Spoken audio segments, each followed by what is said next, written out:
SSC MCQ সলিউশনে আমাদের আজকে একটি জ্যামিতি সলভ করব, যেগুলো প্রচুর পরিমাণে পড়ে আসছে। যেমন ঢাকা বোর্ড ১৭-তে, বরিশাল বোর্ড ২০-এ, এরকম কোশ্চেন কিন্তু প্রতিটা বোর্ডেই আসছে। তো আমাদের একটা চিত্র দেয়া আছে, বলছে চিত্রে এবি সমান্তরাল সিডি হলে বিইপি এর মান কত? তো আমরা ফার্স্টে একটা কথা মনে রাখবো যে এক সরল কোণ সমান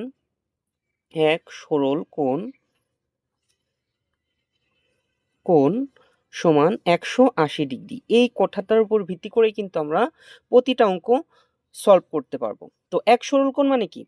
আমাদের একটু বেসিক দিয়ে দেই। এখানে এক সরল কোণ মানে এইটুকুর মান ১৮০ ডিগ্রি। তাহলে আমাদের যদি এইটুকু ১২০ ডিগ্রি হয়, এইটুকু ১২০ ডিগ্রি হয়, পরেরটুকু ১৮০ থেকে আমরা কি যদি ১২০ ডিগ্রি বাদ দিই, তাহলে কিন্তু আমরা পেয়ে যাচ্ছি আমরা ৬০ ডিগ্রি। এখন একান্তর কোণগুলো পরস্পর সমান, কথাটা মনে রাখতে হবে। একান্তর কোণগুলো, তাহলে এইটুকু যদি আমাদের ৬০ ডিগ্রি হয়, এর একান্তর কোণ কোনটা? এইটা। তাহলে এটাও ৬০ ডিগ্রি হবে। তাহলে এর একান্তর কোণ কোনটা? বিপরীত কোণ এইটা। তাহলে এটাও আমাদের ৬০ ডিগ্রি হবে। তাহলে আমাদের বিইপি এর মান কত? কোণ বিইপি এর মান হবে আমাদের ৬০ ডিগ্রি।